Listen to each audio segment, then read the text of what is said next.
Buenas tardes, compañeros. Díganme, por favor, si se escucha bien. Parece ser que sí, pero me gustaría tener su confirmación. Compartan la entrevista en sus espacios, sus redes sociales. Les agradezco que se encuentren aquí. El día de hoy voy a entrevistar al doctor David Ruiz Méndez. Él es el coordinador de la residencia en gestión organizacional en la Facultad de Estudios Superiores Iztacala.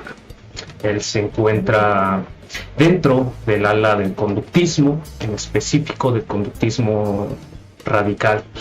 Ya conocen los que han seguido entrevistas anteriores cuál es la dinámica de entrevista que suelo seguir. Primero cubrimos una ruta crítica en torno a cuáles son la formación del entrevistado, posterior a ello cuál es su trabajo actual y por último la sección de preguntas por parte de ustedes como escuchas. Yo le doy la entrada al doctor David Ruiz Méndez. Doctor, muchas gracias por estar aquí con nosotros.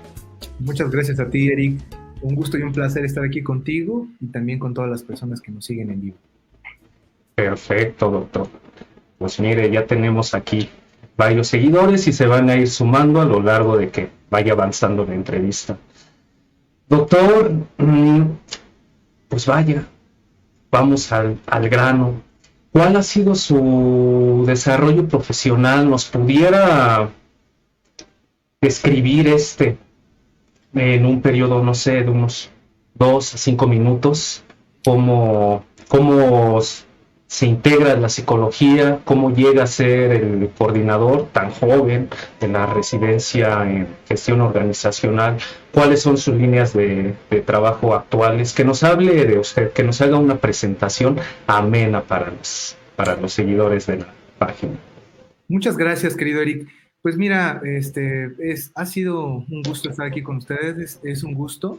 Y pues mira, en la parte académica ha sido un camino interesante. Yo cuando estaba en la prepa, ya sabes que cuando uno está en la prepa, uno tiene muchas dudas, ¿no? En torno a qué quieres estudiar. Yo me acuerdo que me hacían muchos exámenes para identificar a dónde podría irme, a qué área me podría ir. Y me salía mucho, por ejemplo, computación, matemáticas, como que esta área, me parece que es el área 1, me salía muchísimo. Y entonces, pues bueno, yo la verdad es que sí tenía mucho interés en meterme por allá. Sin embargo, es una anécdota que me gusta contar, que mis papás, mi papá, ambos son psicólogos, y mi papá me dio un libro que se llama El Compendio de Condicionamiento Operante de Reynolds. Sí. Literal está mecanografiado. O sea, es un libro, ya está viejito y todo, pero todavía es un gran libro.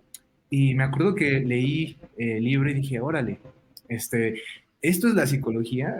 Suena bastante interesante porque siempre me había interesado como cuestiones vinculadas al comportamiento, ¿no? O sea, todo lo que tiene que ver por qué la gente se comporta de la manera en que lo hace, pero abordarlo desde esa manera y con modelos animales, ¿no? Y fue muy interesante. Entonces, justo por eso decidí estudiar psicología. Yo le pregunté justo a mis papás, oye, ¿dónde se puede estudiar esto, no? Y ellos, como buenos iztacaltecas, estudiaron en la FES Iztacala, me comentaron, no, pues en Iztacala. Iztacala es la meca del conductismo, así me decían, ¿no? Entonces yo decía, pues bueno, ahí será. Entonces, ahí nos pusimos, Eric, ahí nos pusimos. Lancé, ya ves que sale el examen de selección de aspirantes. Yo hice mi examen para ingresar a la UNAM. Cabe aclarar que mi formación en la secundaria y en la preparatoria no fue, bueno, la preparatoria no fue en la UNAM, entonces pues tuve que hacer mi examen. Hice mi examen y me quedé. Mi opción fue Iztacala. Yo sabía que ahí tenía que estudiar porque ahí se enseñaba conductismo, ¿no? Entonces, recuerdo justo que ya hice mi examen e ingresé a Iztacala. Y pues bueno, desde mi ingreso a Iztacala en adelante, pues ha sido un viaje interesante. En un principio, yo siempre busqué la parte conductual. Cuando egresé de la licenciatura, fue también interesante. Justo imaginemos básicamente como el último año, que fue séptimo y octavo semestre, estuve trabajando en una empresa. Originalmente yo ingresé como un profesor que venía a dar apoyo a clases de inglés, y esa empresa me preguntó qué estaba estudiando, dije que psicología, y en adelante ahí fue un desarrollo profesional muy bueno con esta empresa. Estuve trabajando con ellos, pues básicamente desde que estaba todavía en la licenciatura hasta un tiempo en el cual ya había egresado, y pues de ahí decidí estudiar la maestría, justo la maestría en gestión organizacional, porque me desempeñaba en la empresa. Yo estaba consciente de que me gustaba mucho mi trabajo, pero también estaba consciente de limitaciones, ¿no?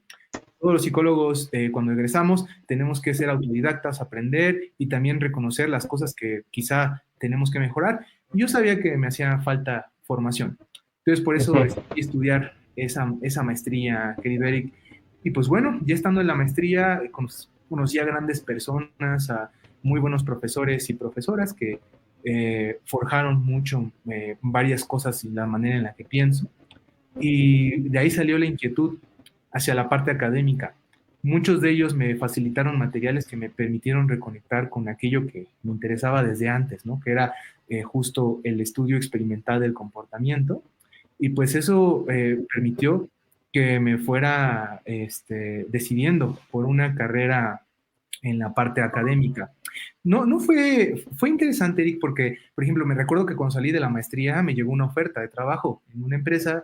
Estaba bastante bien la oferta, pero bueno, son momentos donde tú tienes que tomar decisiones, ¿no? Entonces yo tomé la decisión justo de, pues, seguir en la parte académica, y bueno, ingresamos al doctorado. Entonces el doctorado en esta ocasión fue en análisis experimental de la conducta, que sabía que yo tenía que estar ahí, y pues bueno, todo mi doctorado fue muy importante para mí.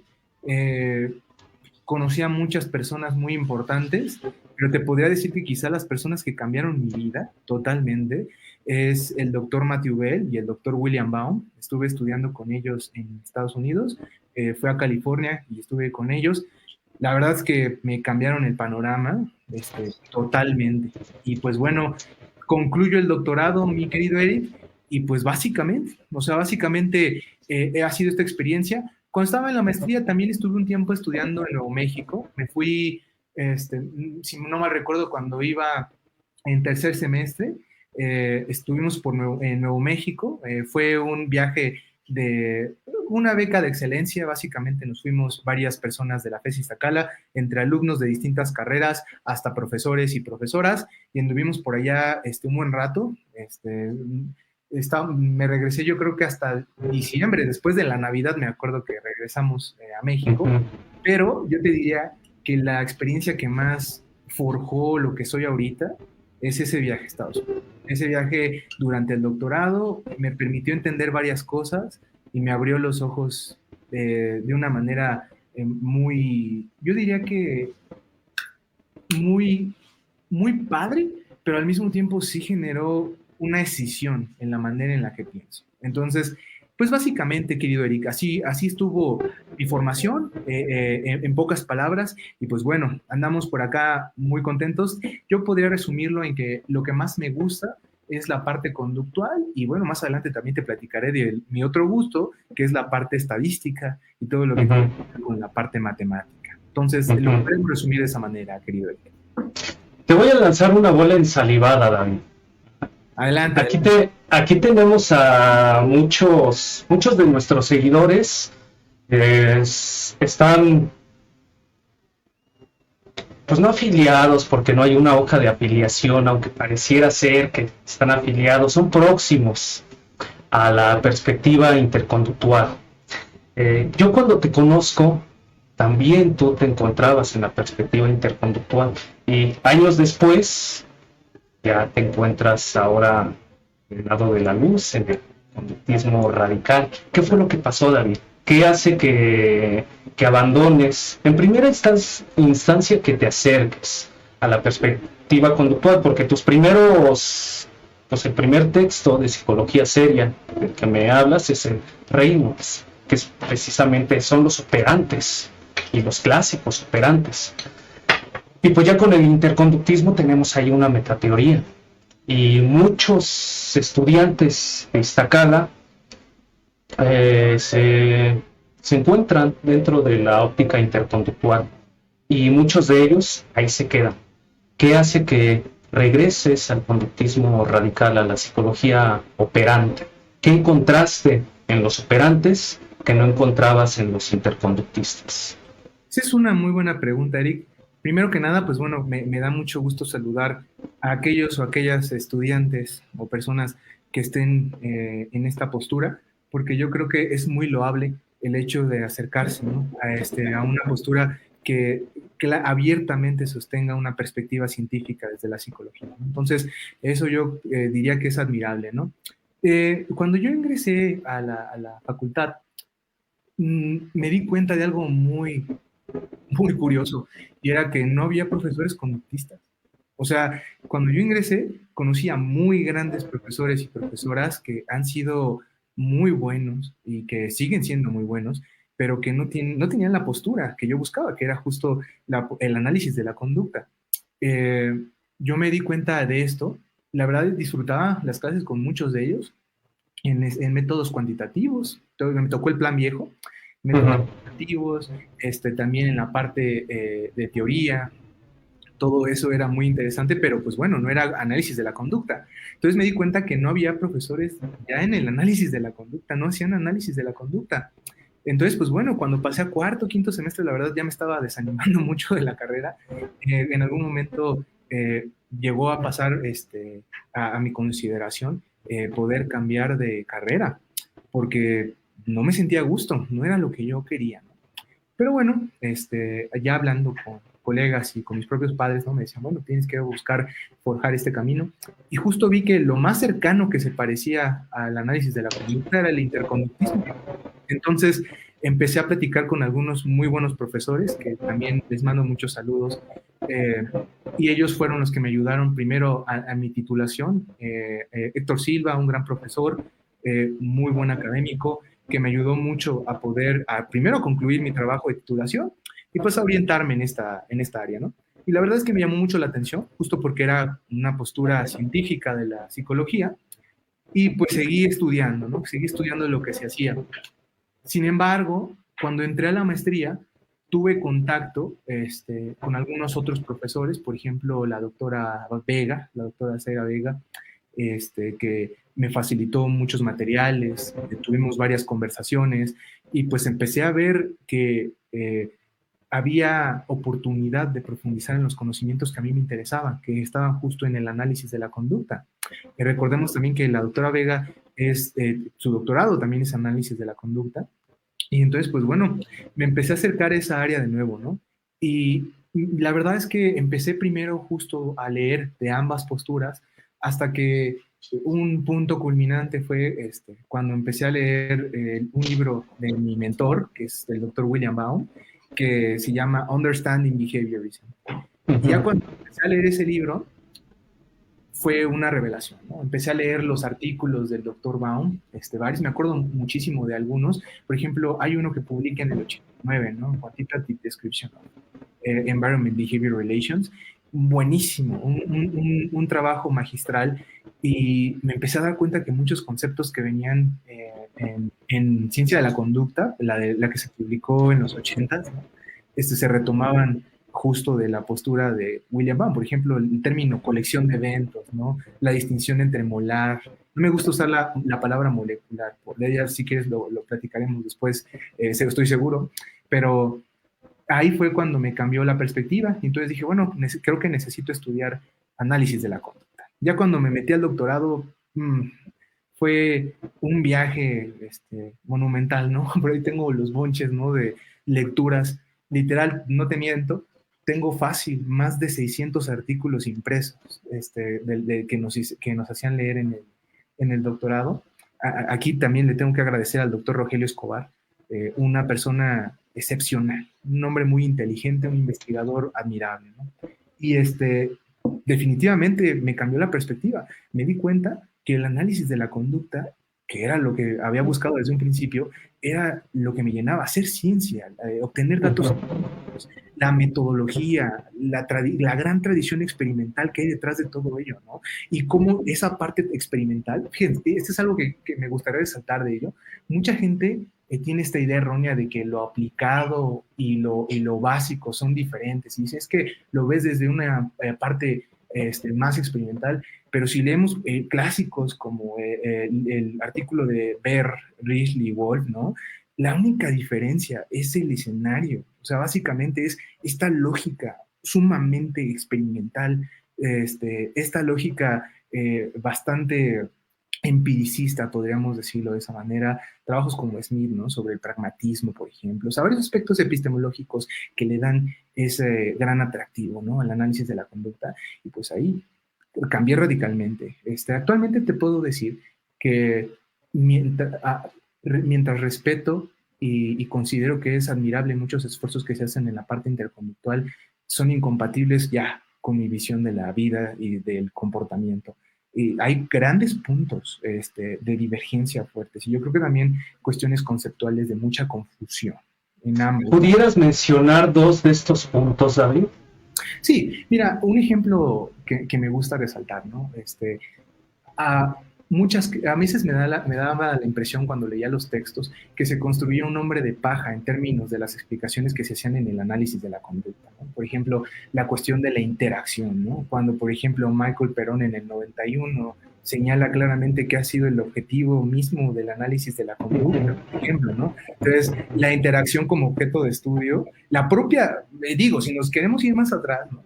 Vámonos a los primeros artículos de Skinner, ¿no? Sobre la naturaleza genérica del estímulo, la definición de estímulo y respuesta, ¿no? O sea, cómo están definidos en términos funcionales y no se puede definir uno sin el otro y así, ¿no? O sea, el ambiente y el comportamiento están ligados por la propia naturaleza funcional, ¿no? Entonces, esta cuestión de hablar de que se centra, por ejemplo, en el organismo, ¿no? La cuestión, hay muchas críticas en torno a la cuestión molecular molar, o sea, se me hacen, te lo puedo decir, estoy seguro que hay muchos puntos de conflicto probablemente y también conceptuales, pero me queda claro a mí que hay mucha confusión conceptual de un lado y del otro, definitivamente, ¿no? Porque, por ejemplo, el trabajo de Mitch Freiling sobre interconductismo, obviamente basado en Cantor, la perspectiva de Cantor, también es muy interesante y también plantea muchas cosas bastante útiles para un análisis experimental de la conducta. Entonces, por ejemplo, haciendo sintéticos, el asunto de la interacción.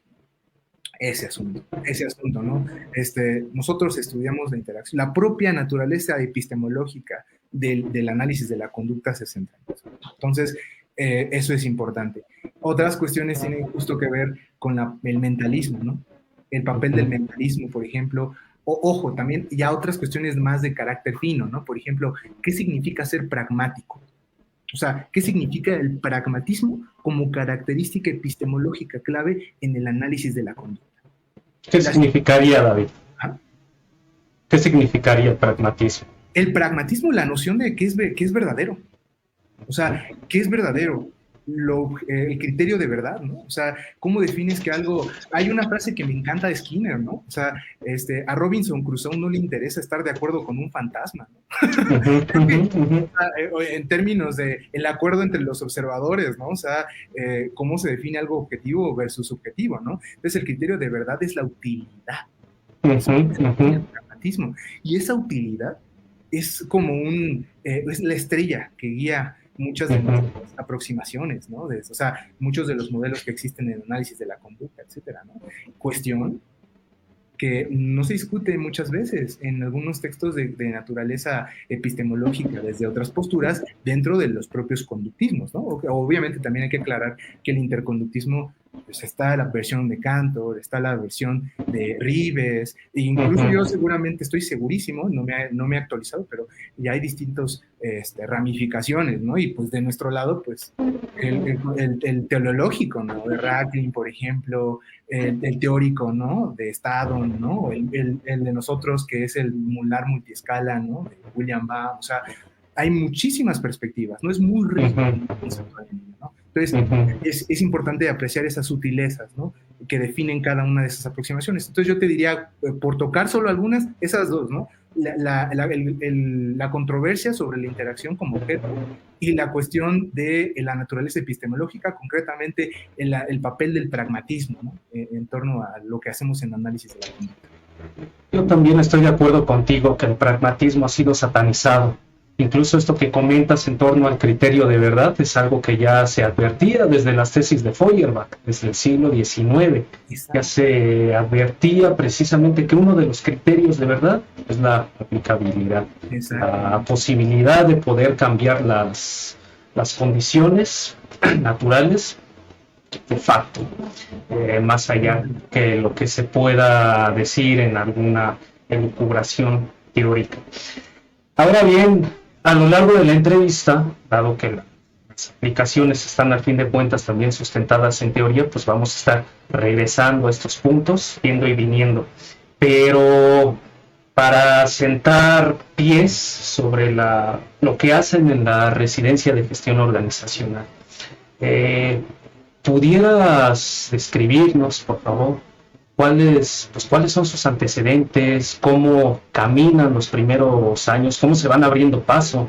Porque hay que decir algo que es pues ni secreto a voces, es algo explícito.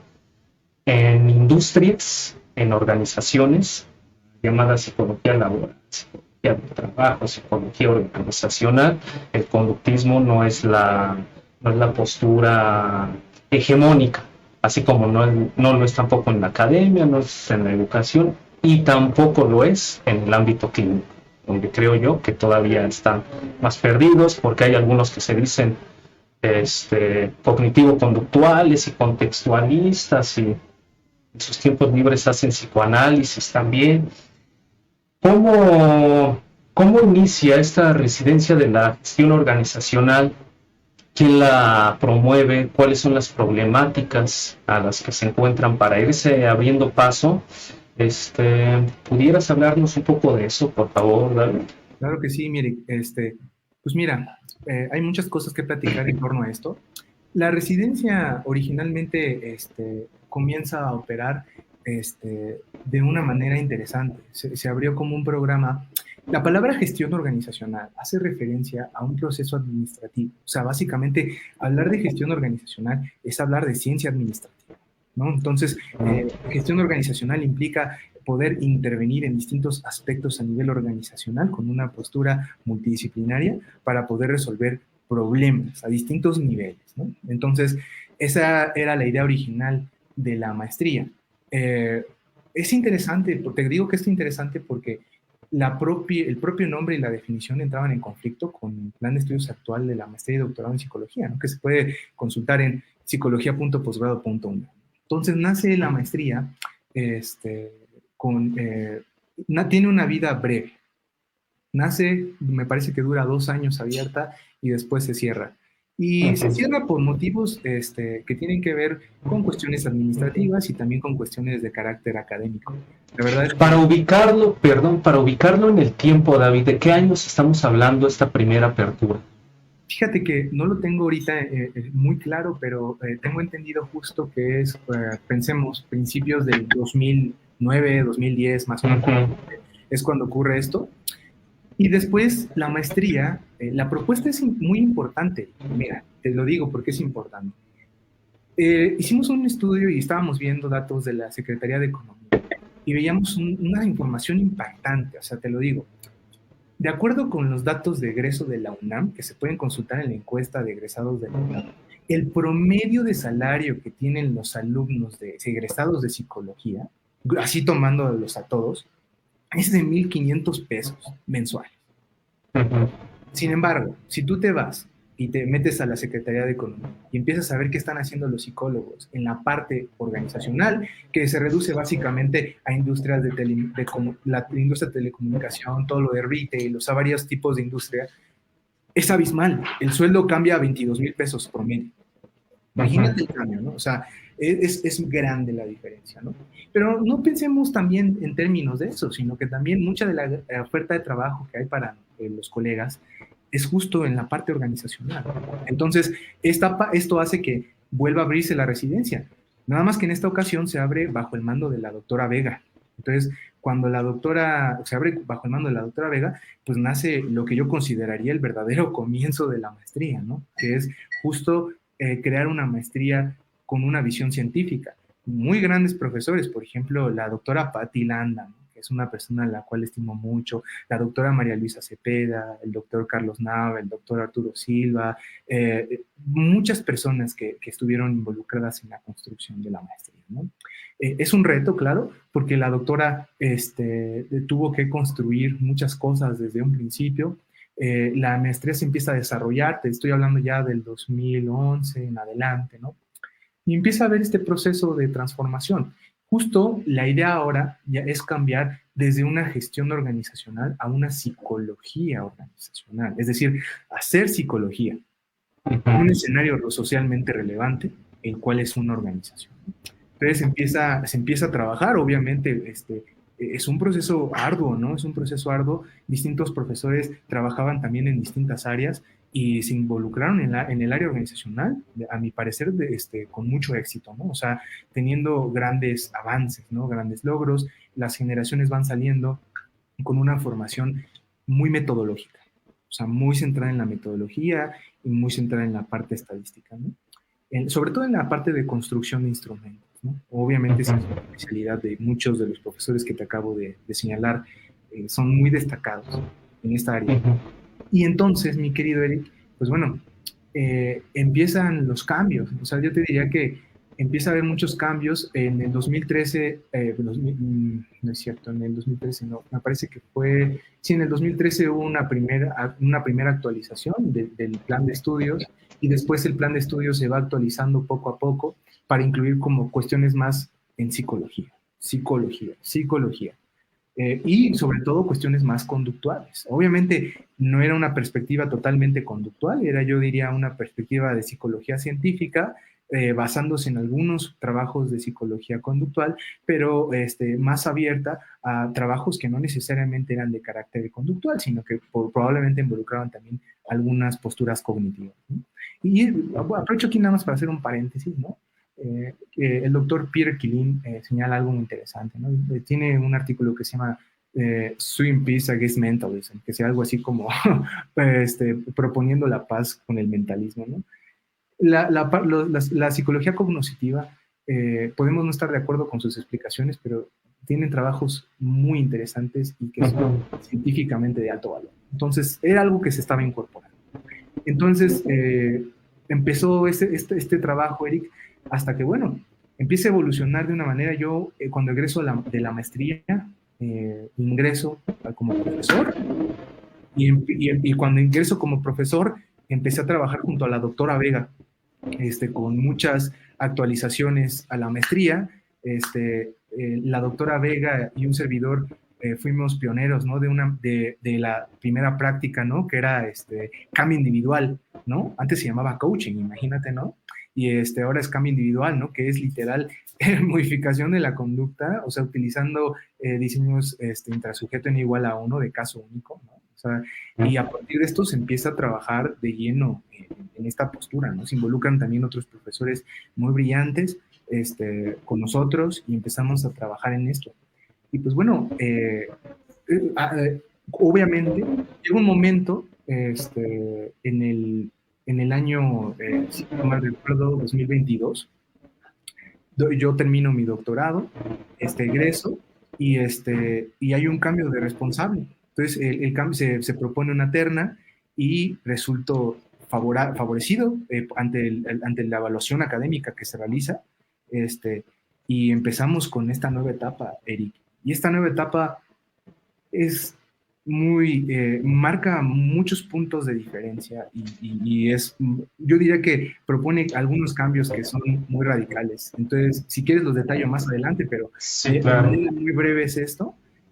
Y bueno, el escenario, te quiero decir algo, principalmente la doctora Vega, un servidor, algunos profesores como el profesor Oscar, la profesora Diana, Alejandra, todos ellos hemos estado interactuando con la industria, y lo que nos interesa es entender qué está pasando allá afuera. Eso, si quieres, lo platico más adelante, pero a grandes rasgos es un panorama histórico de lo que fue ocurriendo. ¿Cuáles son los objetivos de la residencia, David? ¿Qué objetivos profesionales, teóricos, si es que también existen, tiene la residencia? Pues mira, me gustaría compartírtelo, o sea, un objetivo general, o sea, tratando de agrupar como que todas las características y después ya un objetivo más específico. Si nos vamos al perfil de ingreso, básicamente lo que queremos es que un profesional que pueda analizar las ocurrencias conductuales en una organización desde una perspectiva psicológica y científica, que pueda involucrarse en equipos interdisciplinarios, que pueda aplicar conceptos y metodología de la psicología científica para poder hacer intervenciones en las organizaciones, que pueda construir instrumentos de evaluación y que pueda insertarse con otros profesionales, que pueda utilizar, por ejemplo, las famosas TIC en su práctica laboral. Ahora, nosotros estamos siendo más ambiciosos, Eric, y te lo digo muy claro. El objetivo aquí es generar profesionales de excelencia. Estamos hablando de profesionales que no solo utilicen metodología científica, que sean analistas de la conducta. Es decir, ya queremos establecer claramente que la postura de la residencia es en análisis de la conducta, todos los ejes temáticos, los materiales. Estamos transitando a eso. Obviamente estamos haciendo un trabajo muy fuerte con todas y todos, ¿no? Pero esa es la idea. Y obviamente involucrar a otros áreas de conocimiento. Por ejemplo, a nosotros nos interesa mucho la parte actual en las organizaciones. Se está utilizando mucho lo que llamamos analítica de talento, ¿no? Utilizar, por ejemplo, el aprendizaje de máquina, ¿no? Programación, o sea, estos conocimientos, involucrarlos. Imagínate, un analista de comportamiento con bases sólidas en análisis cuantitativo, ¿no? Con conocimientos de aprendizaje de máquina, que pueda programar en R, que pueda programar en Python, que pueda crear sus propias aplicaciones. Eso es lo que nosotros estamos buscando. Actualmente ese es nuestro objetivo, analistas de la conducta con ese perfil. Entonces, obviamente esto que te estoy contando está en desarrollo, o sea, estamos ahorita desarrollándolo. Los análisis que se hacen en la UNAM son análisis muy completos, obviamente debido a lo completo y lo sistemático toman tiempo, pero estamos sometiendo justo, estamos viendo la manera en que podamos trabajar para poder proponer estos cambios. Te voy a hacer una pregunta tramposa, David, para sacar más información. A fin de cuentas son los objetivos de las entrevistas. ¿Algún crítico quizá que se encuentre dentro de la escuela de alguna de las distintas escuelas del conductismo te diría eso de la programación que tiene que ver con la psicología? Que eso lo haga un ingeniero en informática, programador.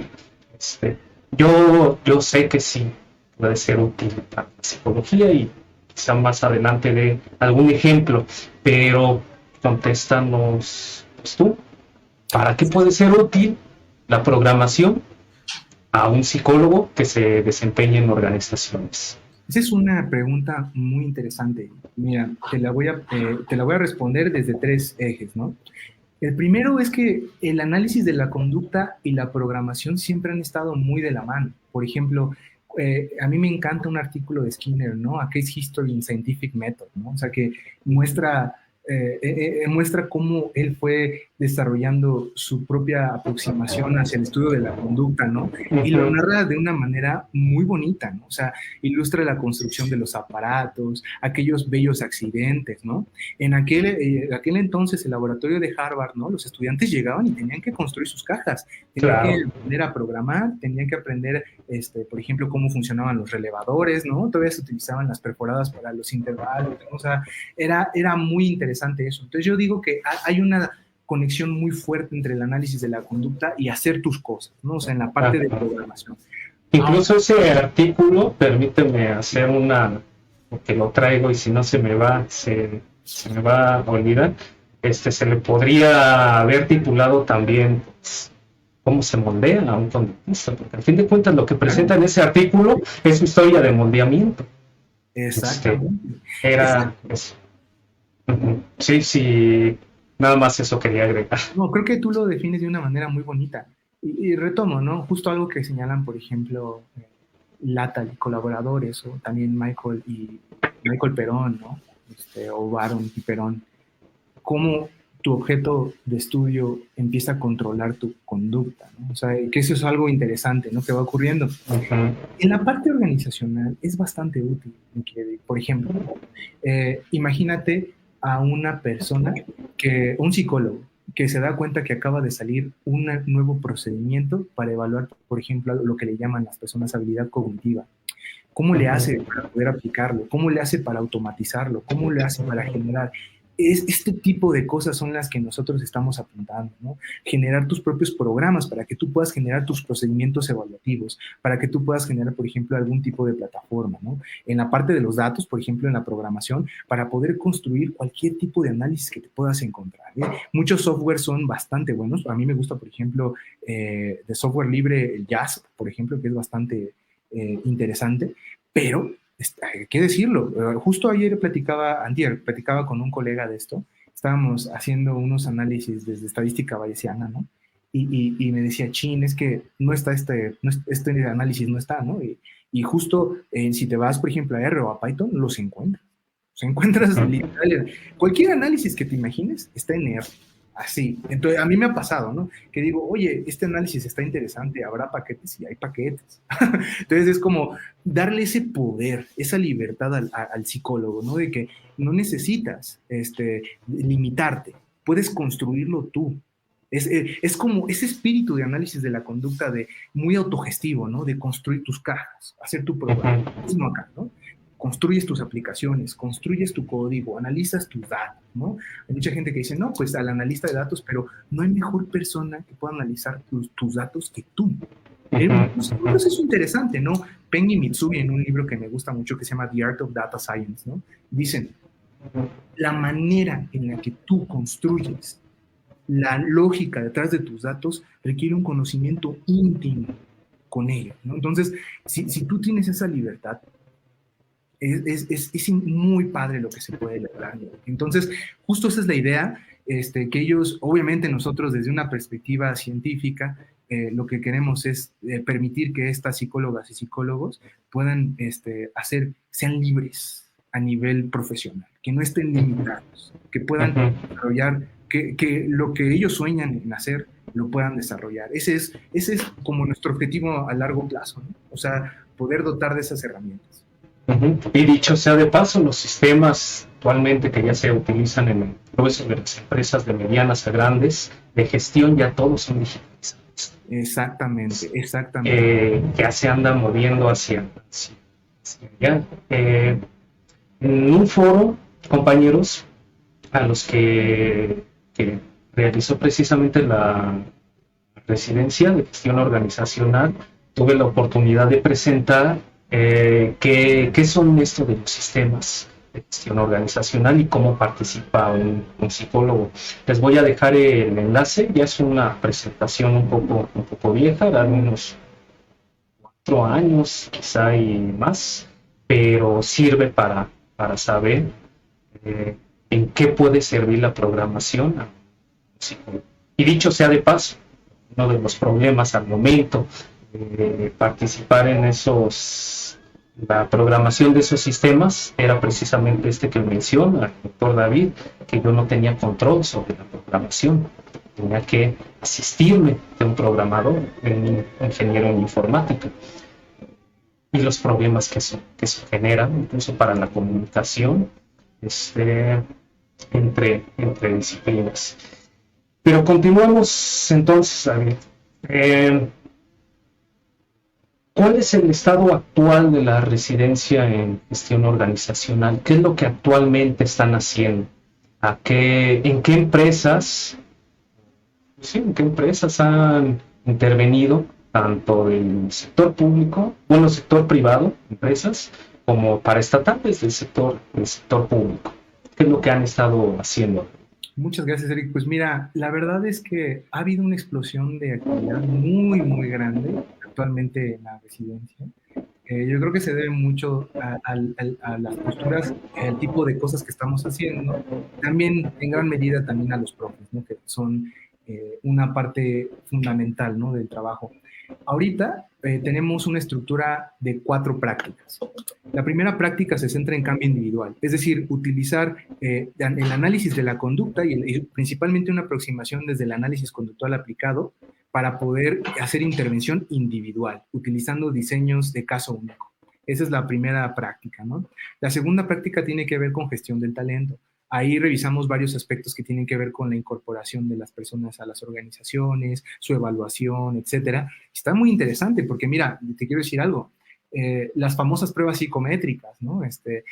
Nos hemos dado cuenta, algunas de ellas hay alguna evidencia de que tienen validez, pero la mayoría no, ¿no? Entonces, es como de, ahorita estamos implementando pruebas conductuales que están en la literatura y que nosotros las estamos recuperando para poder dotar a las alumnas y a los alumnos de las mejores herramientas de evaluación, obviamente desde una postura conductual, ¿no? O sea, pruebas que miden, por ejemplo, toma de decisiones en distintas dimensiones, lo que le llama la gente habilidad cognitiva, por ejemplo, o sea, cosas de ese tipo, pero con evidencia. Eso es lo que nos interesa, evidencia de validez y de confiabilidad. Eso es la parte importante.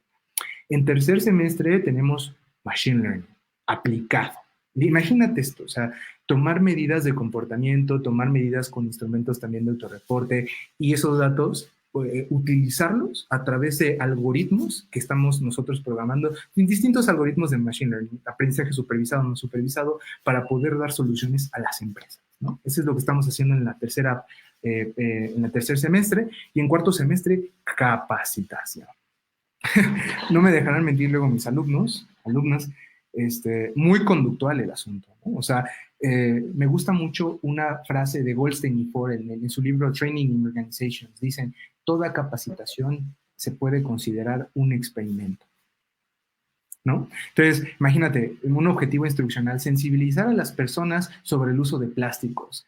Obviamente eso es muy ambiguo. ¿Qué quiere decir sensibilizar, no? O sea, y ahí es justo donde está este poder, esta heurística que te da una visión conductual, te permite generar cursos de capacitación que no se queden en el vacío, ¿no?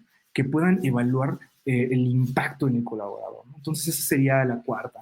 Hemos estado trabajando con algunas empresas en el sector privado, por ejemplo, en el sector de seguridad, por ejemplo, el sector de seguridad privada. También ahorita estamos en el sector de ventas, por ejemplo, también estamos trabajando. Y con la parte pública hemos tenido el honor de también participar con el ISSSTE, firmamos un convenio. También trabajamos con Sedena, una gran institución que nos sentimos muy orgullosos, y también con nuestra propia casa, ¿no? Con la UNAM, ¿no? Y hay muchas más empresas en puerta, hay algunas inquietudes de muchas empresas privadas, por ejemplo, que se nos están acercando justo por este tipo de actividades que estamos haciendo, ¿no? Entonces, es ahorita lo que estamos haciendo.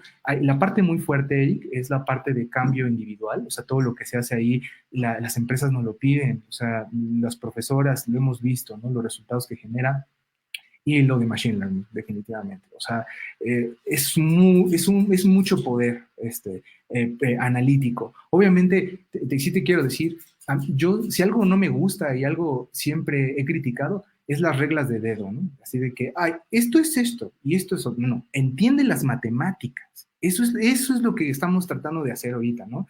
Es una maestría y necesitamos que tengan esa comprensión conceptual, ¿no? Entonces, de manera general, es lo que estamos haciendo ahorita. Estamos trabajando con muchas empresas y organizaciones, y pues ahorita hay muchas más en puerta para el siguiente año y también para el siguiente semestre. Esperemos también, obviamente hay que señalarlo, ¿no? Hay cuestiones burocráticas que tenemos que resolver, ¿no? Para poder ingresar a un escenario, ¿no? Pero pues bueno, actualmente es lo que tenemos. ¿Cómo ves, mi querido Eric? No, pues yo lo veo perfecto. Y más de un seguidor seguramente ya lo habrás convencido, seducido para acercarse. Y la pregunta natural que te tendría es: ¿qué requisitos se necesitan para poder integrarse a este programa? Muy bien. La parte de los requisitos, fíjate que esa es una parte muy importante. Dos comentarios. Primero voy a hacer un comentario y después me gustaría hablar ya de los requisitos en específico. El comentario es que justo a mí me gusta que las personas puedan leer sobre lo que estamos haciendo actualmente en la residencia, puedan consultar estas fuentes Por ahí tenemos un capítulo del libro, la doctora Vega y un servidor, que se llama Análisis Conductual Aplicado a las Organizaciones, donde ilustramos, ¿no?, algunas de las cosas que se estaban haciendo ya en épocas más recientes. Y lo que queremos es que las personas identifiquen estas actividades desde una perspectiva conductual. El perfil que nosotros buscamos es estudiantes, que puedan, personas egresadas, que tengan experiencia en las organizaciones. Obviamente, está claro que si no pedimos una experiencia, te voy a platicar un dato muy curioso, ¿no? Sackett y colaboradores publicaron en el Journal of Applied Psychology, ¿no?, un metaanálisis de las variables predictoras del desempeño en las organizaciones. Y ¿sabes qué? La experiencia no tiene valor predictivo. Lo que tiene valor predictivo es job knowledge, ¿no?, el conocimiento sobre tu trabajo, ¿no? Muestras de trabajo, centros de evaluación, habilidad cognitiva, y pueden consultar el artículo, ¿no? O sea, ahí, sí que queremos experiencia porque buscamos personas que hayan vivido en las organizaciones, pero eso no quiere decir que las personas que no tengan experiencia no tengan oportunidad de entrar. Lo que sí buscamos es personas que estén convencidas de una postura científica del comportamiento.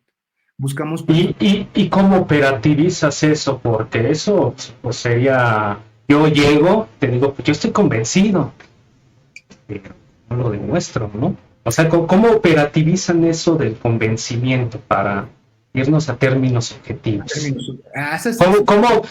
¿Cómo miden? Porque necesitan medir de alguna manera que realmente están convencidos de esta postura.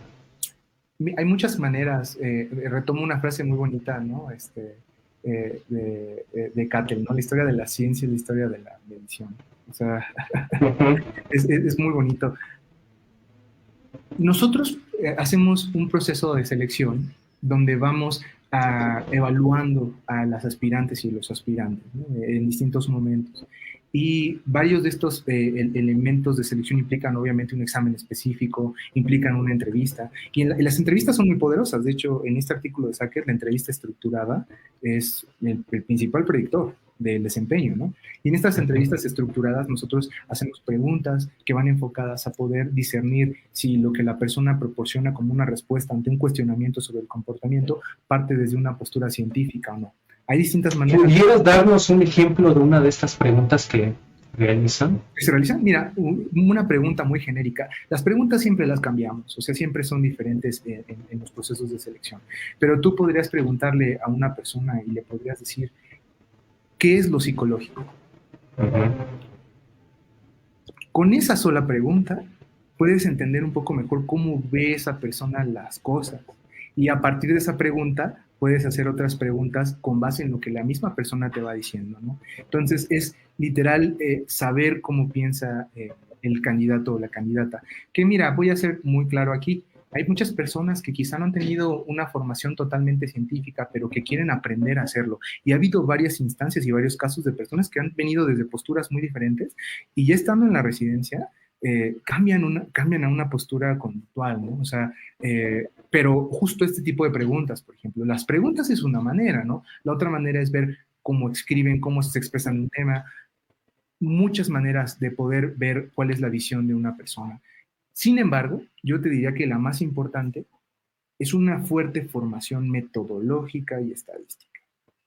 La residencia, como la estamos planeando y como va a evolucionar, va a tener una parte robusta en estadística, robusta. Yo te diría que no solo en estadística, sino en general en análisis matemático, que esa es nuestra ambición, ¿no? Y llegar para allá. Entonces, buscamos a personas que tengan este interés, que puedan desarrollarse justo, diría de dos maneras, que quieran ser analistas de la conducta y que quieran aprender matemáticas, estadística de una forma profunda, que les pueda permitir un poder para poder hacer intervenciones en las organizaciones utilizando la evidencia, ¿no? Entonces, ese es el perfil. Obviamente hay varias pruebas que se realizan en un proceso de selección y a partir de ese proceso de selección hay ciertos puntos de corte y obviamente con base en esos puntos de corte se escoge a las candidatas y a los candidatos.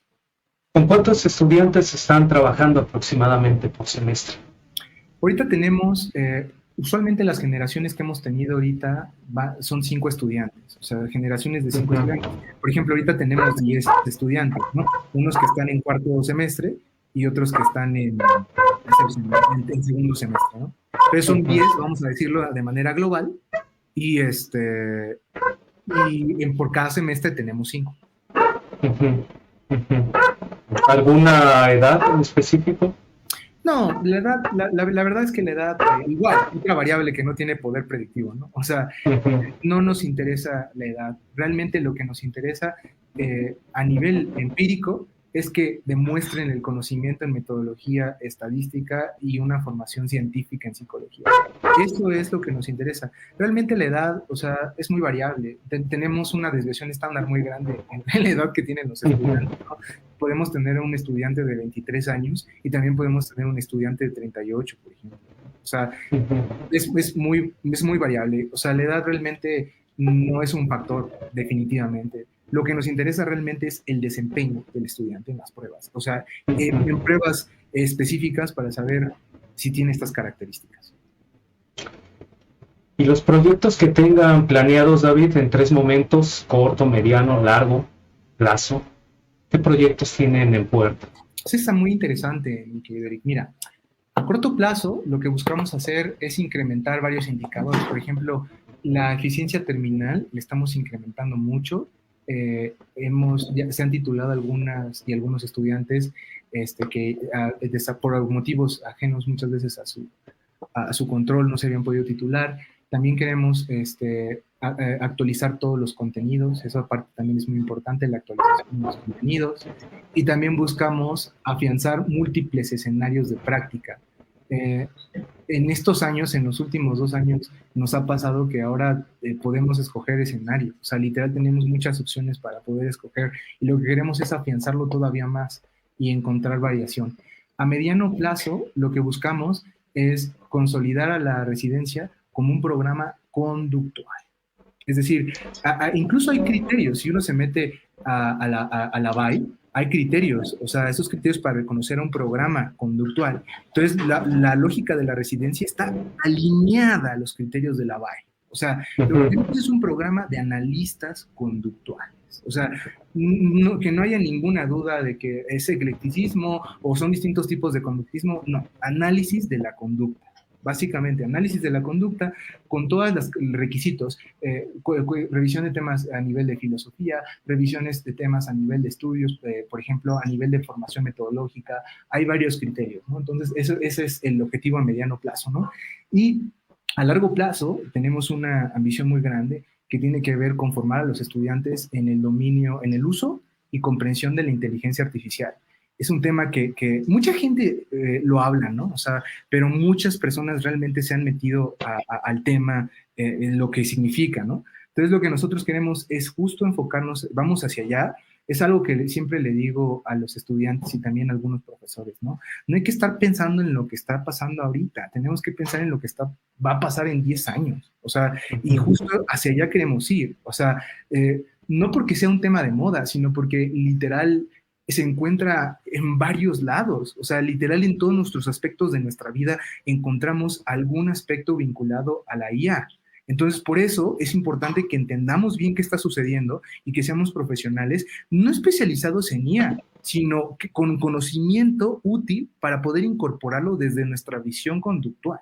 Que esa es la lógica. ujú. Analistas conductuales que tengan una visión y formación sólida en estos temas. Entonces, eso es a largo plazo. Obviamente estamos en un proceso formativo, las profesoras y los profesores, así como un servidor, y lo que queremos es justo ir para allá. Obviamente, lo que les digo es excelencia. Lo que buscamos con excelencia es que tengan una formación sólida, que puedan responder ante las necesidades más urgentes de las empresas, ¿no? Que eso es algo que también es importante. Y ojo, la lógica del vínculo entre la parte de la industria y la parte académica. Eso es algo que me preocupa muchísimo, ¿no? Coron y colaboradores también señalan, ¿no? Dicen, muchas veces el gran talón de Aquiles de las empresas o de las instituciones educativas es esa falta de conexión mutua, ¿no? Lo que necesitamos es eso, o sea, literal, hacer este vínculo, ¿no? A mí, nosotros tenemos claro que nuestra perspectiva es conductual. Ahora, ¿qué problemas hay? Hay estos problemas, ok, vamos a formar a los estudiantes con contenidos sólidos en análisis de la conducta pero con las herramientas que les permitan insertarse allá. Te quiero contar un dato nada más, porque creo que es muy relevante. Tengo un estudiante muy querido, una persona a la que respeto, quiero y admiro mucho, mi estudiante Luis Ángel. Luis Ángel ahorita está trabajando en una empresa importante aquí en México y le hicieron, la empresa creó un puesto para el perfil de Luis Ángel. Imagínate, un analista, el puesto se llama analista de datos del comportamiento.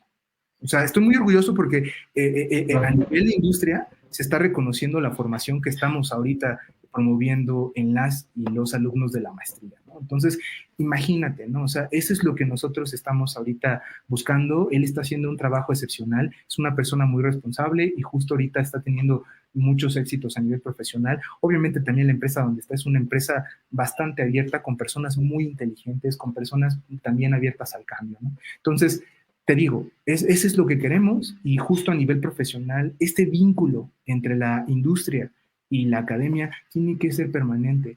Por ahí, hace tiempo escuchaba, ¿no?, comentarios reticentes o francamente críticos, ¿no?, en torno a esta lógica, pero yo les diría, ¿no? O sea, es insostenible y pensemos, no pensemos en nosotros, pensemos en los estudiantes.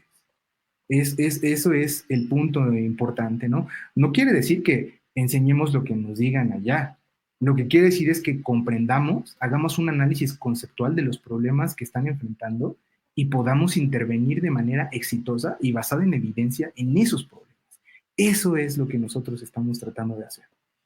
Ahora bien, aun cuando es insostenible, yo te lo aceptaría, se sigue practicando. Para mí es insostenible que hasta la fecha haya gente que siga creyendo pues en el tarot y ese tipo de cosas, pero la práctica existe. Y dentro de las organizaciones también existen prácticas mágico-religiosas, por decirlo suavemente. Las pruebas proyectivas, ¿no? O los test proyectivos, que ni son test ni proyectan nada, pero así se le llama. Llegan a una empresa donde el método de selección es utilizar esos, pues vamos a llamarle instrumentos, porque para mí no instrumentaliza nada, pero vamos a llamarle instrumentos para entenderlo.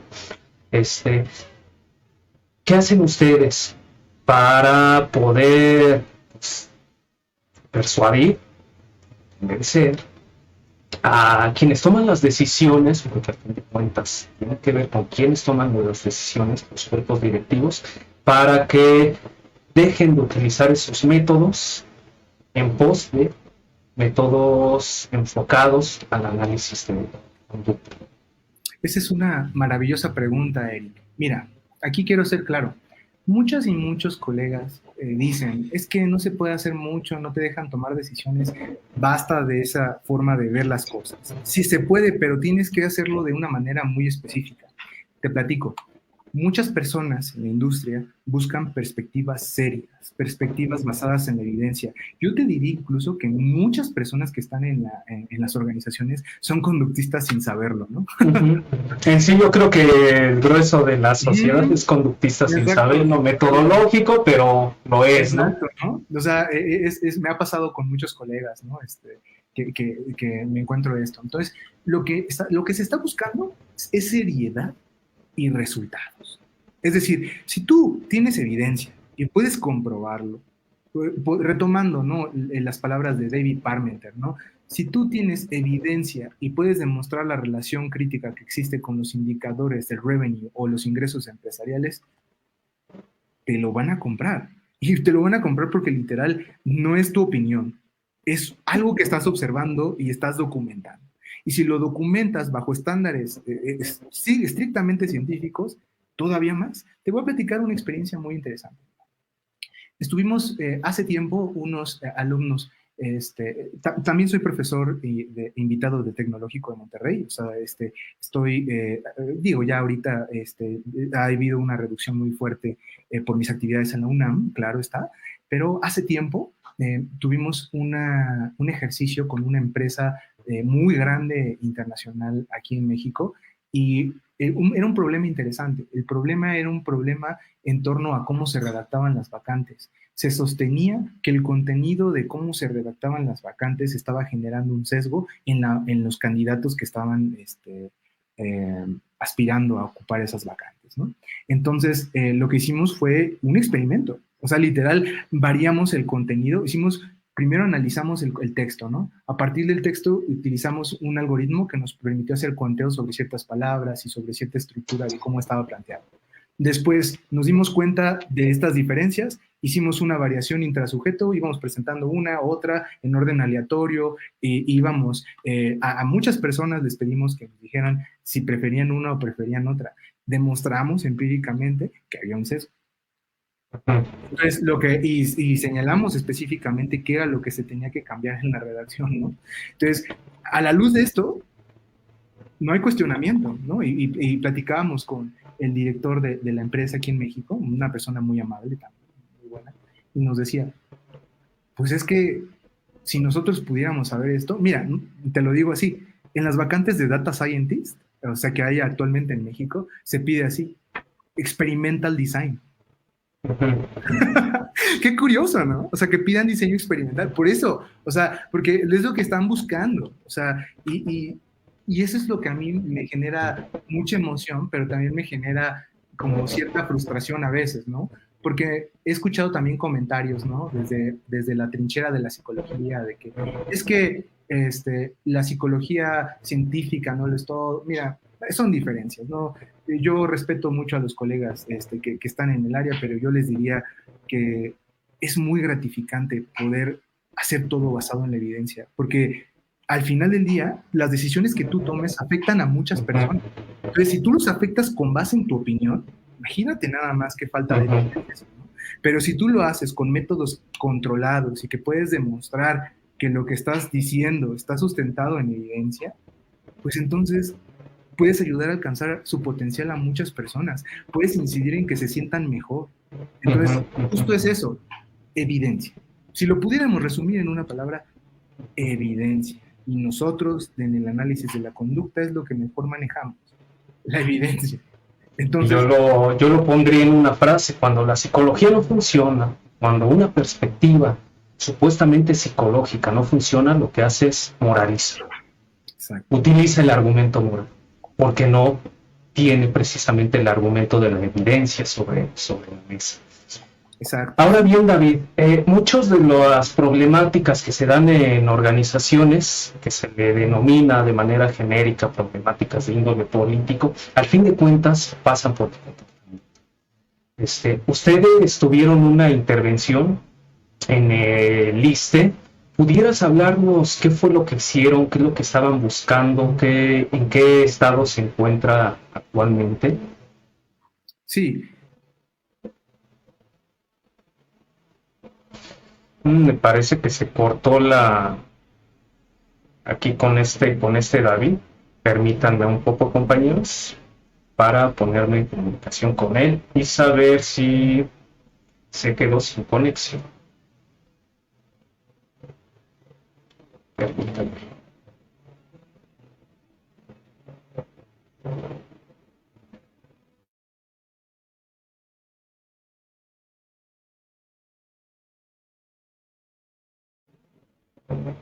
Estoy por acá, querido Eric.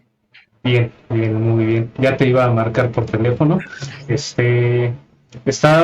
Estábamos en ¿cuál fue su intervención o es su intervención actualmente en una de las instituciones más grandes del Estado, en lo que a salud respecta el ISSSTE?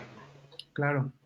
En el ISSSTE nosotros nos hemos estado enfocando justo en la evaluación psicológica.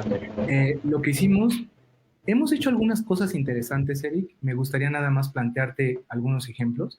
En la última intervención que hicimos, por ejemplo, estuvimos midiendo la satisfacción de las personas que ingresaban al sistema. Entonces nos enfocamos en eso. En la satisfacción en usuarios, derechohabientes. Exactamente, la satisfacción de los derechohabientes.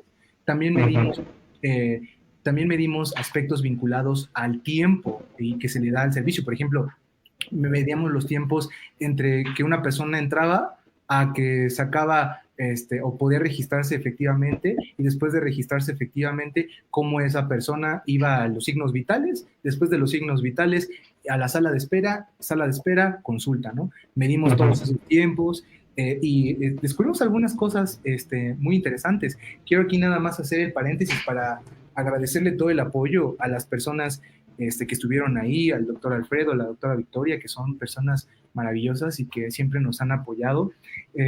Lo que nosotros descubrimos fue interesante. Mira, la satisfacción esencialmente es una valoración verbal, básicamente. Hay muchas teorías en torno a la satisfacción, ¿no? Muchas de ellas tienen una naturaleza cognitiva, ¿no? Pero hay una que tiene mucho apoyo a nivel empírico, ¿no? Actualmente en la literatura, ¿no? Es una teoría que se llama la teoría de la equidad, ¿no? Básicamente supone que la satisfacción es una función de dos elementos, ¿no? Lo que recibes sobre lo que esperas, ¿no? Entonces, en el denominador es lo que esperas y en el numerador es lo que recibes. Lo podrías plantear en términos cognitivos, ¿no? Como una expectativa, pero también lo podrías plantear en términos conductuales sobre tiempos, ¿no? Extendidos a nivel del tiempo, en cómo se da tu servicio, etcétera, ¿no? Entonces, fue interesante porque lo que descubrimos es que hay variación, ¿no? Por ejemplo, las personas más jóvenes que ingresan al servicio son las personas que manifiestan más inquietudes, ¿no? Vinculadas al servicio. En cambio, por ejemplo, las personas que van frecuentemente y que ya son adultos mayores, por ejemplo, son personas que están un poco más satisfechas con el servicio, reportan estar satisfechas.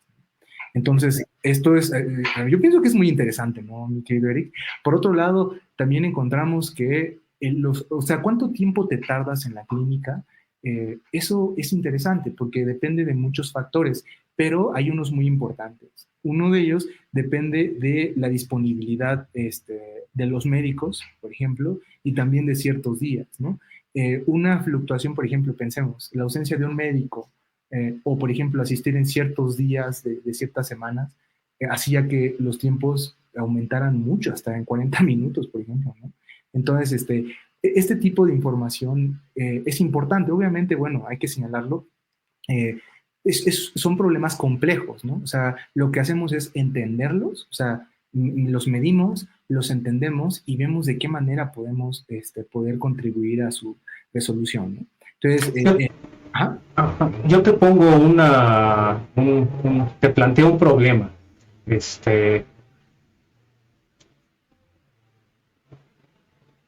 Ya sé que la gente, para ser atendida, una vez que ingresa a la unidad médica, pasa en promedio 40 minutos.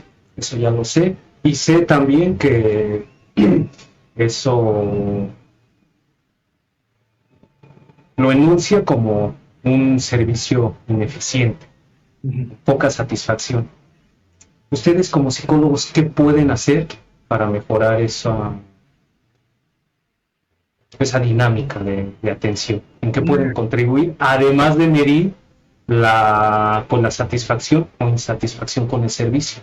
Esa es una pregunta. O sea, ¿cómo pueden cambiar al fin de cuentas? No solo la intención de los analistas de conducta no es solo medir qué siente la gente, o qué dice la gente, sino cómo transformar al fin de cuentas el comportamiento. Exacto. ¿Cómo pueden ustedes contribuir para mejorar una situación que precisamente en los tiempos de espera es uno de los problemas recurrentes en el sector público en salud, y yo diría en muchas otras áreas, focalizándonos a Liz? Una excelente pregunta, Eric.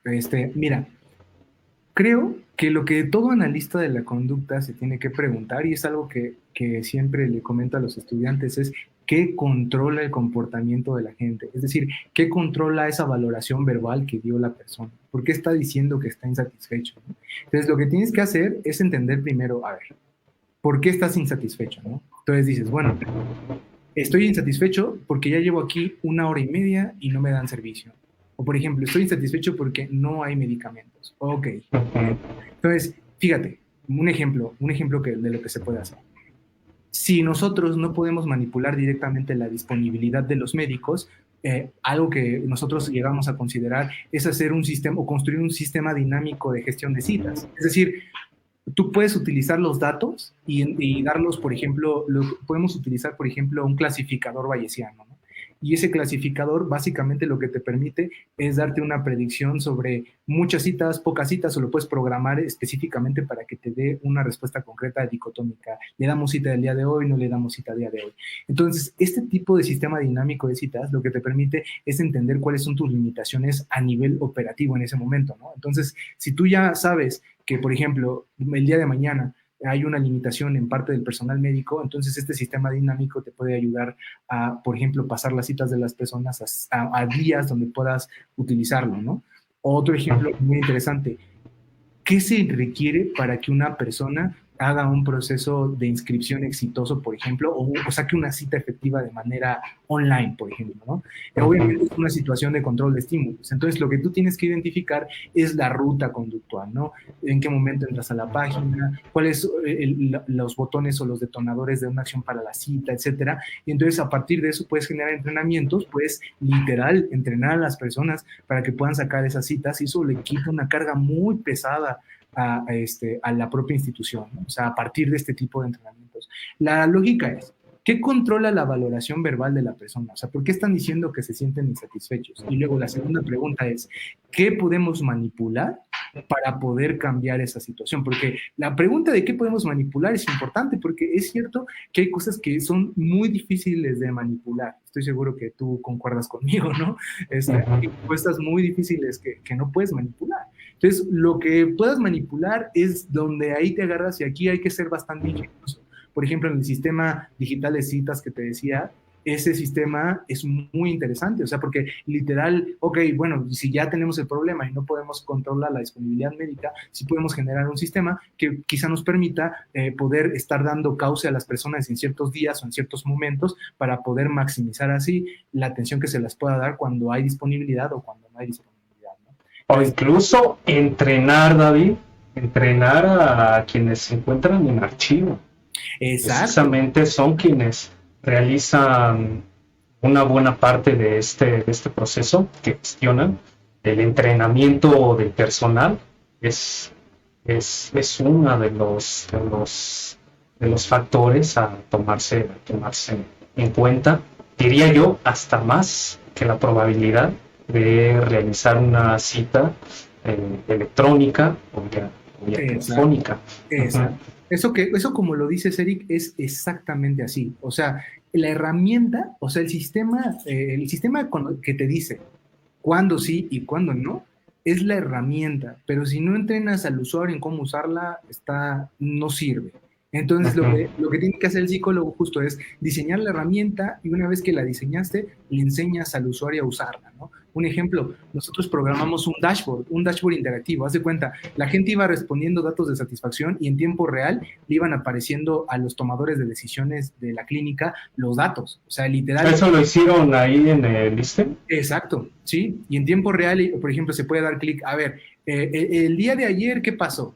A ver, y literal podrías segmentar el análisis entre hombres, mujeres, la edad, o sea, muchas variables sociodemográficas que estaban ahí, y tú te puedes dar cuenta del problema, ¿no? Pero, obviamente, previo a darles esta herramienta, lo que hicimos fue proporcionarles un entrenamiento para que ellos pudieran manipularla, para que ellos pudieran verla, y una vez que la persona es capaz de hacerlo, ¡boom!, rapidísimo, ¿no? Obviamente este dashboard es algo que nos gusta mucho, es bastante novedoso, porque literal en tiempo real, o sea, se van actualizando los datos, y si en tiempo real, o sea, cae un dato, lo ves, ¿no?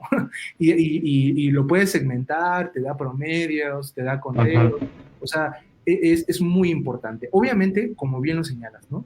Una parte importante es el entrenamiento a los usuarios, y algo que nosotros estamos convencidos es que la educación es el aspecto central en las personas, ¿no? Educarlos sobre los procesos, educarlos sobre los fenómenos conductuales que ocurren en las organizaciones.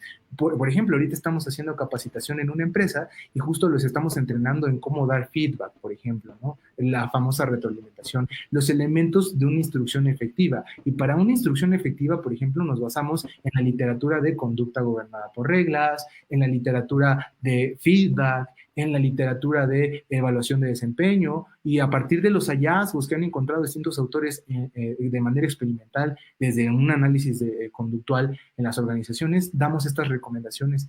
Y es muy interesante porque muchas personas, y lo hemos observado, muchos no lo comparten.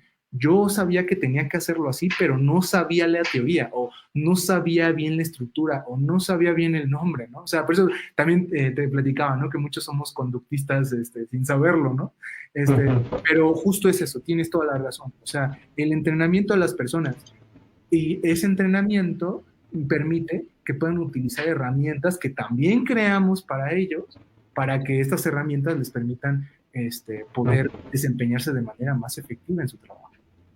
Ahora bien, en las instituciones que han ingresado, David, públicas y privadas, ¿ha habido seguimiento o únicamente entran, realizan algunas intervenciones, algunas mediciones, entregan resultados y se van? ¿O ha habido seguimiento, además de este caso, que es un caso de éxito, el que se genere un puesto específico para uno de sus estudiantes? Eso es algo que no se ve casi nunca, ¿no?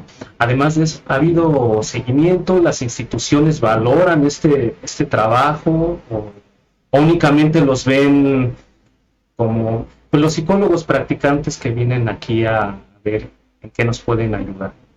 Esa es una muy buena pregunta, Eric. Mira, platiquemos. Hay varios procesos, esto está documentado, ¿no? En la literatura, por ejemplo, de resistencia al cambio, etcétera, ¿no? Cuando tú ingresas a una organización, hay primero cierta reticencia por parte de los miembros, ¿no? Sobre estas personas que acaban de ingresar. Debo ser muy claro aquí, el grado de alcance y el seguimiento está dado por la organización, dependiendo de sus características operativas, de su propia estructura, incluso de cuestiones de carácter interno, conflictos políticos, por ejemplo, eso también puede afectar. Lo que yo te diría es que nosotros estamos ahí mientras las condiciones sean, mientras se den las condiciones. Por ejemplo, hemos trabajado hace más de, ahorita estaba haciendo la cuenta, casi vamos para 6 años con una empresa privada con la que seguimos trabajando y le hemos dado seguimiento a muchas cosas, o sea, de hecho, muchas de las prácticas que hacemos en esa empresa contemplan comparaciones con otros momentos, o sea, lo que pasó en este año, o sea, es justo, esa es la idea, ¿no? O sea, poder auxiliarlos, ¿no? Y muchas de las empresas justo manifiestan este interés y para nosotros, la verdad, es un honor estar con ellos, ¿no? Y poder seguir colaborando. Entonces, el seguimiento se da y justo el seguimiento es una función de la disposición de la organización. Obviamente hay fenómenos que ocurren, ¿no? En una organización que hacen que sea difícil que se pueda continuar trabajando, ¿no? Eso no quiere decir que haya una ruptura, simplemente quiere decir que en otros momentos se puede colaborar. Y nosotros estamos, ahora sí que mientras la problemática se siga presentando y nosotros podamos seguir colaborando en su reducción o su eliminación, ahí vamos a estar. Y es algo que hemos estado haciendo. Te digo, nosotros estamos enfocados en dar seguimiento y eso es una de las principales virtudes. Y justo hemos trabajado largos años con estas empresas para poder continuar, ¿no? Hacemos una relación muy bonita, ¿no? Porque por un lado ellos nos proporcionan espacio para formar a los estudiantes y por otro lado nosotros les damos respuesta a ciertas inquietudes que ellos van teniendo o ciertos problemas organizacionales que ellos tienen, ¿no? Entonces, sí se va dando así. Hay algunos problemas que son más inmediatos, por ejemplo, nos dicen, oye, necesito esta evaluación. Ok, ahí está la evaluación. Pero si es un problema difícil, por ejemplo, un problema ya sí estamos y podemos estar bastante tiempo trabajando con ellos. O sea, su disponibilidad es completa. Exacto. Perfecto.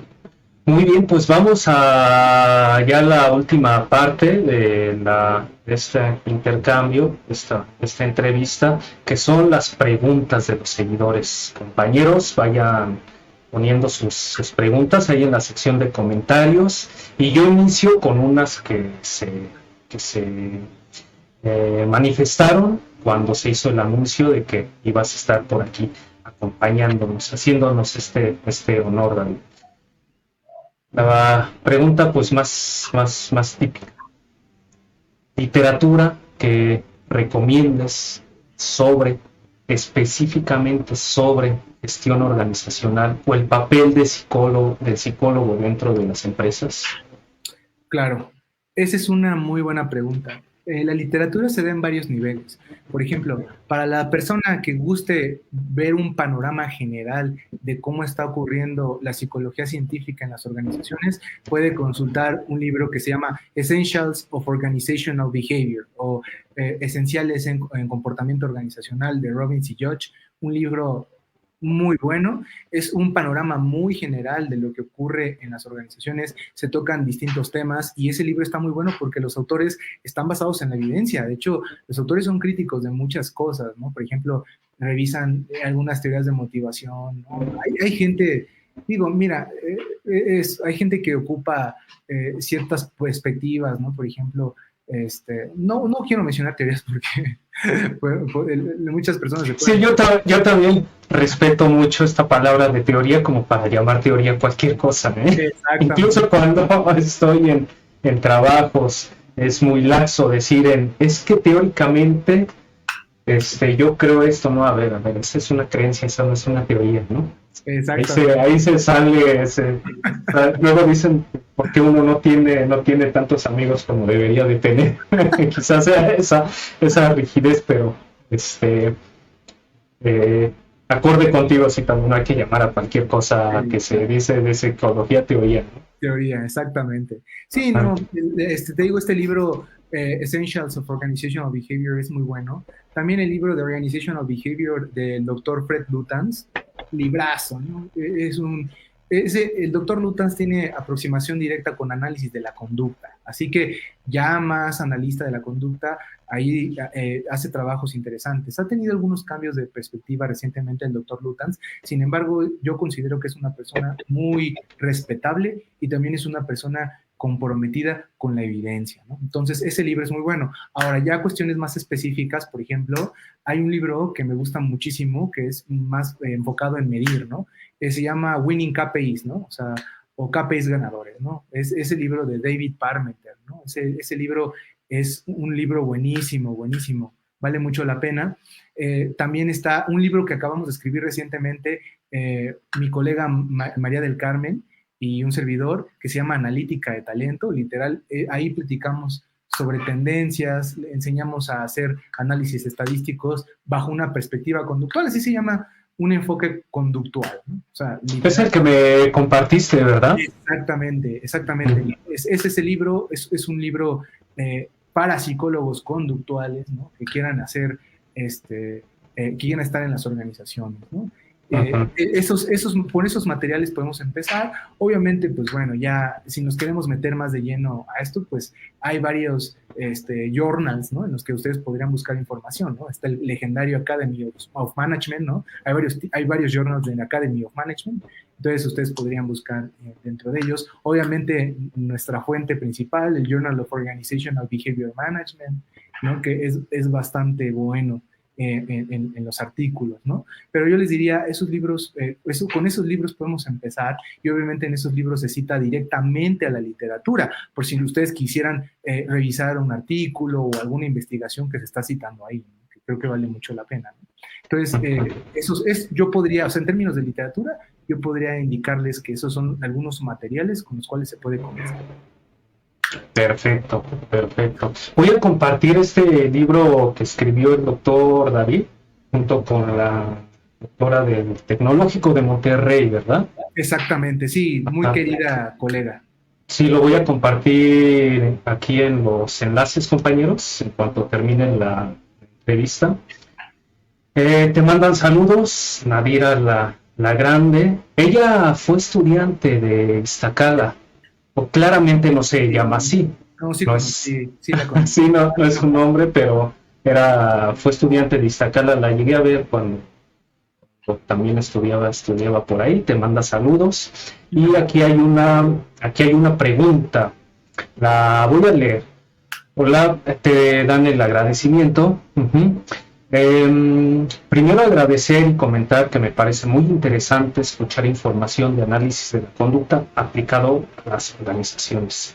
Actualmente soy coordinadora de Talent Acquisition, perdón, mi inglés nunca ha sido bueno, en el sector de la IT, justo en el tema de evaluaciones psicométricas, cognitivos, proyectivas, la prueba de 16 factores de la personalidad. He buscado información que me ayude a demostrar por qué no son efectivas. Sin embargo, he encontrado muy poco. ¿Hay alguna recomendación sobre artículos y libros? Claro, esa es muy buena, Evelyn, gracias también por tu pregunta. Miren, podemos ver desde la literatura más especializada hasta recomendaciones más generales. Por ejemplo, en el libro que platicamos, The Essential of Job Attitudes, de Robbins y George, en el capítulo de Personality, ahí se hace un análisis crítico sobre los instrumentos que se utilizan, por ejemplo, para medir personalidad en un contexto organizacional. Ahí se habla, por ejemplo, de el famoso indicador Myers-Briggs, ¿no? Que tiene muchos problemas. O sea, es algo que hay que señalar. A nivel empírico, nosotros lo hemos observado incluso en estudios que hemos hecho, el instrumento de personalidad que tiene validez predictiva, que no por eso quiere decir que sea conceptualmente consistente, pero que tiene validez predictiva, o sea, que predice desempeño, es el instrumento de Costa y McCrae, ¿no? De los 5 grandes factores de personalidad, ¿no? Hay muchísima literatura, muchísima. El Big Five, ¿no? El famoso Big Five, exactamente, que nosotros, o sea, diría Roberts, ¿no? Y otros analistas que se centran en el estudio de la personalidad, ¿no? Que hace falta un trabajo conceptual en torno a esa noción, pero es un instrumento sumamente predictivo, ¿no? O sea, predictivo de desempeño laboral, ¿no? Entonces, en el capítulo de Personality de Essential of Job Attitudes, ahí puedes encontrar información muy específica en torno a eso. También, por ejemplo, en general sobre las pruebas y todo, este artículo que mencioné, que se publicó en el Journal of Applied Psychology, ese si quieres, te voy a mandar una lista, mi querido Eric, de las referencias. Ahí puedes encontrar directamente los valores de correlación como índices metaanalíticos calculados de las distintas mediciones. Obviamente sabemos que la habilidad cognitiva o sea, lo que llamamos habilidad cognitiva, es lo que más correlaciona con el desempeño, junto con este constructo que se llama conscientiousness, que podríamos traducirlo como responsabilidad, básicamente, que correlacionan muy alto con el desempeño en estudios empíricos, ¿no? Que cómo se mide la habilidad cognitiva, ese es otro rollo, ¿no? Porque también está desde la escala Wanderlich, por ejemplo, el matrices de Raven, por ejemplo, también está el factor G, el estándar de oro, claro, es el WISE, ¿no? Pero pues imagínense aplicar un WISE, ¿no? es muy tardado, ¿no? Y es complejo, ¿no? Requiere de una formación sólida en neurociencia. Entonces, en esos artículos viene para que puedas ver y consultar lo que sirve y lo que no sirve. Obviamente, y eso es algo que, aprovechando esta pregunta, cuestiones que decíamos, la edad, ¿no? O la experiencia. Si siguen utilizando criterios que no están basados en la literatura o que no tienen evidencia de que funcionan, es una forma de discriminación. Así, digamos, sí. Palabras que son. Entonces, creo que para los psicólogos que quieran una perspectiva científica tienen que revisar la literatura y tienen que ver qué es lo que sabemos actualmente sobre el desempeño y su relación con los métodos de medición psicológica, ¿no? Muy bien, aquí hay otra pregunta que te hacen. Básicamente, ¿cuál es tu opinión sobre la formación actual en psicología en la UNAM y en el país? En contexto con la pregunta, me imagino que se ha de referir a la formación a nivel licenciatura. Claro. Pues es una pregunta muy interesante. La verdad es que en la UNAM y en el país hay distintos matices, ¿no? O sea, yo siempre he dicho que la UNAM es muy grande, o sea, es una escuela muy noble, bondadosa, nos ha dado tanto a todos, o sea, la formación que nos ha dado, que creo que todos los egresados tenemos que retribuirle a la universidad, tenemos que hacerlo mejor, nos ofrece. Yo les podría decir que hay matices, o sea, por un lado están formaciones en psicología que a mi parecer no coincido y soy francamente abiertamente crítico con esas posturas, pero también está una formación conductual O sea, yo les podría decir que todo esto todos los psicólogos conductuales muy grandes científicos que hay en México, están formados por la UNAM. Obviamente muchos han tenido experiencias internacionales, ¿no? O sea, pero yo les puedo decir que actualmente yo no me atrevería a decir una dirección, porque si bien es cierto que hemos visto que ha proliferado ciertas formas de enseñar la psicología que no están basadas en la ciencia, incluso esas posturas nos criticarían de cientificistas. Hay una serie de argumentos, ¿no?, que me he encontrado cuando platico de manera amigable y franca con esos colegas, ¿no? Hay también posturas científicas que están emergiendo también. Entonces yo diría que hay mucha variabilidad.